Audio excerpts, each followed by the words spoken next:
Scène 2. Les mêmes.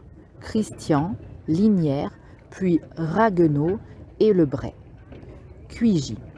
Linière, Brissaille en riant. Pas encore gris? Linière, bas à Christian. Je vous présente. Signe d'assentiment de Christian. Baron de Neuvillette. Salut. La salle acclamant l'ascension du premier lustre allumé. Ah! Cuigy à Brissaille en regardant Christian. La tête est charmante. Premier marquis qui a entendu. Peu. Linière présentant à Christian messieurs de Cuigy et de Brissaille. Christian s'inclinant. Enchanté. Premier marquis au deuxième. Il est assez joli, mais il n'est pas ajusté au dernier goût. Linière à Cuigy. Monsieur débarque de Touraine. Christian. Oui, je suis à Paris depuis 20 jours à peine. J'entre aux gardes demain, dans les cadets. Premier marquis regardant les personnes qui entrent dans les loges. Voilà, la présidente Aubry.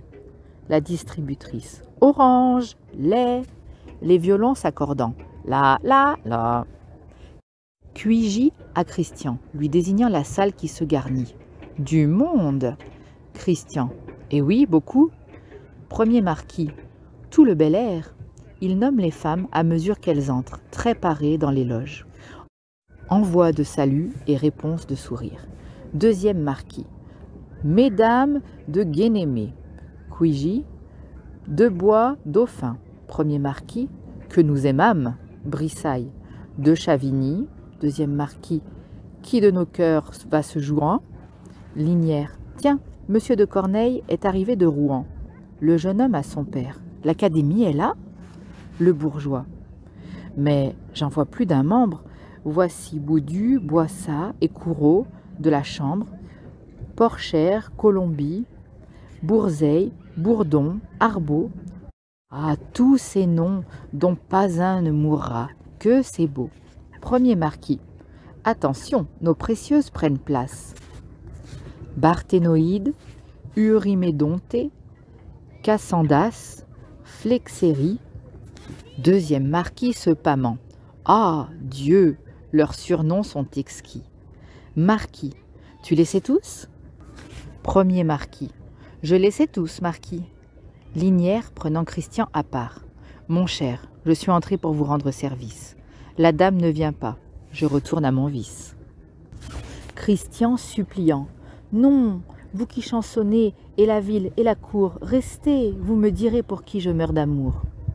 Le chef des violons, frappant sur son pupitre avec son archet. Messieurs les violons, il lève son archet. La distributrice, macarons, citronnés. Les violons commencent à jouer. Christian, j'ai peur qu'elle ne soit coquette et raffinée. Je n'ose lui parler car je n'ai pas d'esprit. Le langage d'aujourd'hui, qu'on parle et qu'on écrit, me trouble. Je ne suis qu'un bon soldat timide. Elle est toujours à droite, au fond, la loge vide.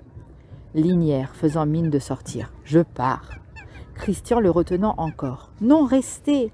Linière. Je ne peux. D'assouci m'attend au cabaret. On meurt de soif ici. La distributrice passant devant lui avec un plateau. Orangeade? Linière. Fi. La distributrice. Lait? Linière. Pois. La distributrice. Riversalt. Linière. Halte. À Christian. Je reste encore un peu. Voyons ce Riversalt. Il s'assied près du buffet. La distributrice lui verse du Riversalt. Chris, dans le public à l'entrée. Un petit homme grassouillet et réjoui. Ah, Ragueneau. Linière à Christian. Le grand rôtisseur Ragueneau. Ragueneau, costume de pâtissier endimanché, s'avançant vivement vers Linière. Monsieur, avez-vous vu monsieur de Cyrano? Linière présentant Ragueneau à Christian. Le pâtissier des comédiens et des poètes. Ragueneau se confondant. Trop d'honneur. Linière. Taisez-vous, mécène que vous êtes. Ragueneau. Oui, ces messieurs chez moi se servent. Linière. À crédit. Poète de talent lui-même. Ragueneau. Ils me l'ont dit. Linière. Fou de vers. Ragueneau. Il est vrai que pour une Odette. Linière. Vous donnez une tarte. Ragueneau. Oh, une tartelette. Linière. Brave homme, il s'en excuse. Et pour un triolet, ne donnâtes-vous pas, Ragueneau, des petits pains? Linière sévèrement, au lait. Et le théâtre, vous l'aimez? Ragueneau, je l'idolâtre. Linière, vous payez en gâteau vos billets de théâtre. Vos places aujourd'hui, là, voyons, entre nous, vous a coûté combien? Ragueneau, 4 flancs et 15 choux. Il regarde de tous les côtés. Monsieur de Cyrano n'est pas là, je m'étonne. Linière, pourquoi? Ragueneau, Montfleury joue. Linière, en effet, cette tonne va nous jouer ce soir le rôle de Phédon. Qu'importe à Cyrano? Ragueneau, ben, vous ignorez donc? Il fit à Montfleury, messieurs, qu'il prit en haine, défense pour un mois de reparaître en scène. Linière, qui en est à son 4e petit verre. Eh bien, Ragueneau, Montfleury joue.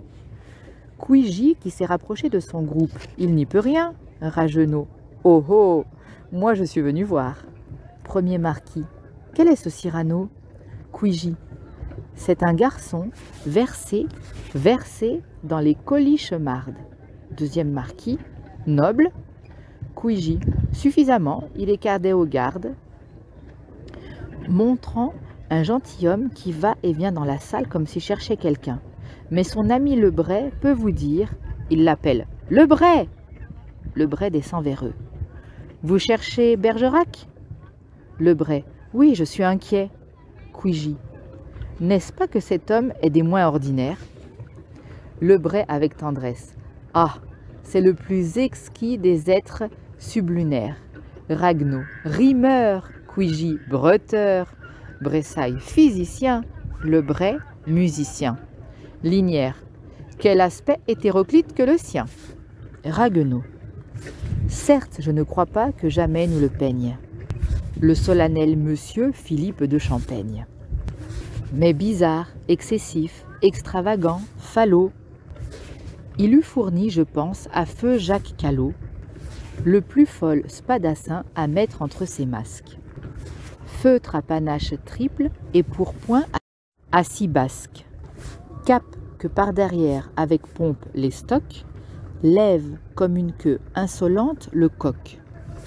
Plus fier que tous les artabans dont la Gascogne fut et sera toujours l'alme mère gigogne. Il promène en sa fraise à la Pulcinella un nez, ah mes seigneurs, quel nez que ce nez-là! On ne peut voir passer un pareil nasigère. Sans s'écrier « Oh non, vraiment, il exagère !» Puis on sourit, on dit « Il va l'enlever !» Mais monsieur de Bergerac ne l'enlève jamais. Lebray hochant la tête. Il le porte, et pour fond quiconque le remarque. Ragueneau fièrement. Son glaive est la moitié des ciseaux de la parque. Premier marquis haussant les épaules. Il ne viendra pas. Ragueneau. Si, je parie un poulet à la Ragueneau. Le marquis riant. Soit. Rumeur d'admiration dans la salle. Roxane vient de paraître dans sa loge. Elle s'assied sur le devant. Sa duègne prend place au fond. Christian, occupé à payer la distributrice, ne regarde pas. Deuxième marquis avec des petits cris. Ah, messieurs! Mais elle est épouvantablement ravissante. Premier marquis, une pêche qui sourirait avec une fraise.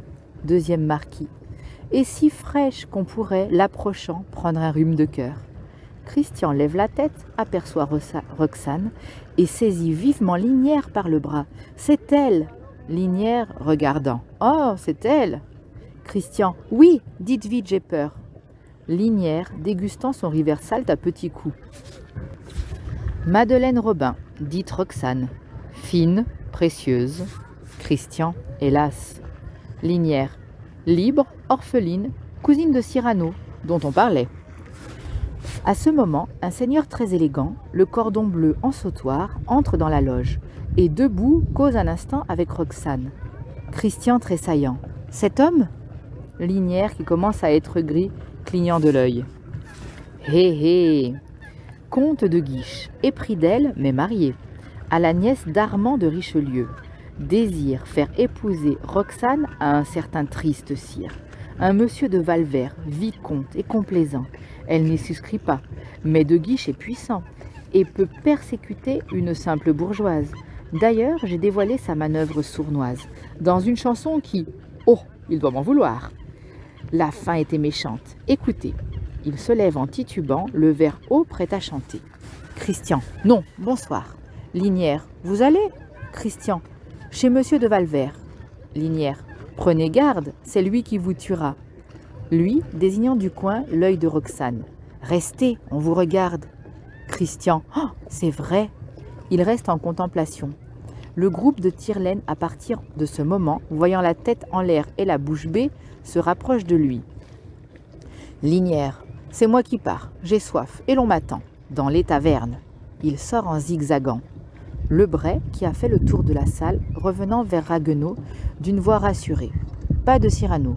Ragueneau incrédule. Pourtant... Lebray. Ah, je veux espérer qu'il n'a pas vu l'affiche. La salle trépignante. Commencez, commencez. Fin de la lecture de la scène 2 de l'acte 1. Alors, on va résumer la deuxième scène de l'acte 1. Donc on est toujours dans le même décor et les gens commencent à parler de Cyrano de Bergerac. Donc la scène démarre avec les chevaliers et les marquis qui parlent entre eux. On voit l'apparition d'un personnage qui s'appelle Christian. C'est un jeune homme dont tout le monde dit qu'il est beau, mais il est lui-même très complexé parce qu'il n'a pas de manière. Il vient de Rouen, de province, et il ne sait pas par exemple comment parler aux dames. Et il a repéré une dame et il demande à Linière, qui lui a plutôt envie d'aller boire plutôt que de rester avec son copain, il demande à Linière d'attendre avec lui l'arrivée d'une jeune femme, parce qu'il a repéré une jeune femme dont il est amoureux et il ne sait pas qui c'est. Il dit j'espère que ça ne va pas être une précieuse, une prétentieuse, parce que moi qui n'ai pas beaucoup d'éducation, sinon je ne pourrais pas lui plaire. Donc il demande à Linière de rester avec lui pour lui dire qui c'est. Linière veut bien rester parce que la distributrice, ça veut dire un peu la vendeuse ambulante, celle qui vient et qui distribue à tout le monde qui veut acheter donc des petits gâteaux, des boissons, etc. Et Linière veut bien rester parce qu'elle finit par lui proposer du Riversal, ce qui je suppose doit être un alcool. Alors pendant ce temps, il y a un autre monsieur qui arrive qui s'appelle Ragueneau. Ce monsieur c'est un boulanger et les autres disent que c'est un mécène. Un mécène c'est quelqu'un qui donne de l'argent aux gens qui produisent de l'art, voilà, qui peignent, qui font de la musique, des choses comme ça, pour avec cet argent que eux puissent vivre et continuer à produire des choses artistiques. Donc Ragueneau serait un mécène parce que ce boulanger, il offre aux gens, par exemple, en échange d'une belle phrase ou d'un beau poème, des pâtisseries. Et là, par exemple, son entrée pour aller voir la pièce de théâtre, il l'a payée pareil, en pâtisserie, en faisant des gâteaux, des choses comme ça. On a un autre personnage qui s'appelle Lebray. Et lui, il est inquiet parce que il y a Cyrano qui risque d'arriver et Cyrano, il a interdit à un acteur de jouer sur la scène. Il lui a dit « je ne veux plus vous revoir sur scène pendant un mois ». Et il dit que Cyrano, avec son caractère, s'il arrive, il va se mettre en colère. Et Ragueneau, lui, il essaye de décrire Cyrano en faisant de la poésie. Donc il décrit ses vêtements en disant que c'est un monsieur élégant, mais par contre qu'il a un nez horrible. Il se dit c'est pas possible d'avoir un nez aussi moche, on se demande même s'il va pas l'enlever, si c'est pas une blague. Mais non, c'est vraiment son nez. Et l'acteur à qui il a interdit de venir jouer, c'est Montfleury.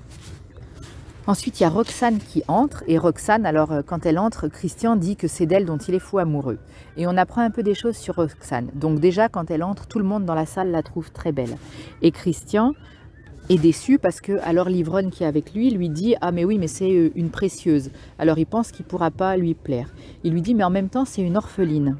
Et il y a un autre homme qui s'appelle le comte de Guiche, qui est un homme riche mais qui est marié et qui veut forcer Roxane à épouser un triste monsieur. On ne sait pas ce que ce monsieur a de triste, qui s'appelle monsieur de Valvert. Et comme cet homme est riche et puissant, il fait pression sur elle vu qu'elle a rien et qu'elle est orpheline et que c'est une simple bourgeoise pour l'obliger à épouser cet homme-là qu'elle ne veut pas épouser. Donc Linière, qui était toujours en train de boire son Riversalt, lui dit que finalement, cette fille, même si c'est une précieuse, elle est quand même dans une situation difficile. Et il semble ne pas aimer le comte de Guiche parce qu'il dit qu'il a fait une chanson pour se moquer de lui. Mais Christian ne veut pas entendre la chanson, lui, il est préoccupé par autre chose. Donc Linière s'en va. Et dans la salle, tout le monde commence à s'impatienter et à dire commencez, commencez, ils veulent que la pièce de théâtre démarre.